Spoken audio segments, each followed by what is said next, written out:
આ ઉપરાંત ક્યાં ઠંડી પડી ગઈ છે, આ ઉપરાંત કચ્છથી શરૂઆત કરી. નમસ્કાર, 5 વાગી રહ્યા છે, આપ જોવાનું શરૂ કરી ચૂક્યા છો ઝી 24 કલાક ખુજનક. જી હા, કચ્છની અંદર જે ઘટના બની છે, બોરવેલમાં પડેલી યુવતીનું આખરે મોત થયું છે. જિંદગીનો જંગ હારી ગઈ છે 22 વર્ષીય યુવતી. 22 વર્ષીય ઇન્દ્રા મીણાએ બોરવેલમાં દમ તોડ્યો છે. 34 કલાક બાદ યુવતીની ડેડ બોડીને બહાર કઢાઈ છે. કંડેરાઈ ગામે બોરવેલમાં યુવતી ફસાઈ ગઈ. યુવતીનું મોત થતાં જ પરિવારમાં શોકની લાગણી પ્રસરી ગઈ છે. રાજેન્દ્ર જોડાય છે. રાજેન્દ્ર, આખરે 34 કલાકની મહેનત થઈ પણ યુવતીની બોડી હવે બહાર આવી છે, શું વિગતો? જી જનક, વાત કરવામાં આવે તો જે કંડેરાઈ ગામે બોરવેલમાં જે યુવતી પડી ગઈ હતી અને આજે બહાર કઢાઈ છે. 34 કલાકના રેસ્ક્યુ ઓપરેશન બાદ આખરે તંત્રને સફળતા મળી છે.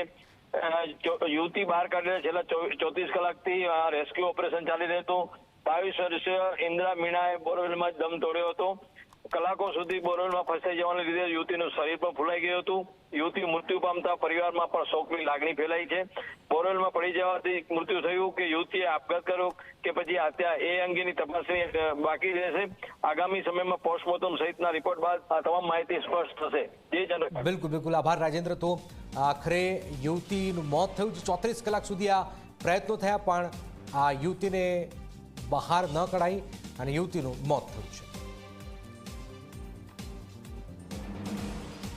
તો 22 વર્ષીય જે યુવતી હતી એ યુવતી બોરવેલમાં ફસાઈ જાય છે.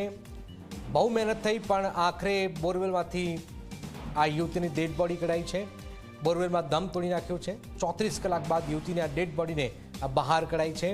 બોરવેલમાં સતત પ્રયત્નો થયા પણ આખરે આ કંડારાઈ ગામે જે 34 કલાકથી જે યુવતી ફસાઈ હતી એને જીવન નથી મળ્યું. એના જીવનનો અંત આવ્યો છે અને 22 વર્ષીય ઇન્દ્રા મીણા જે હતા એને બોરવેલમાં દમ તોડી નાખ્યો છે. તો જિંદગી સામે હારી ગઈ છે આ 22 વર્ષની યુવતી. જંગ હારી ગઈ આ 22 વર્ષની યુવતી. પ્રયત્નો થયા 34 કલાક સુધી બચાવવાના પ્રયત્નો થયા પણ આપ જોઈ રહ્યા છો કે પ્રયત્નો સફળ નથી થયા. 34 કલાક સુધી આ યુવતીને પ્રયત્નો થઈ રહ્યા હતા બહાર કાઢવામાં આવે, પરંતુ જે રીતની પરિસ્થિતિ હતી એ પરિસ્થિતિ સામે આપણે બધા જ લાચાર બન્યા.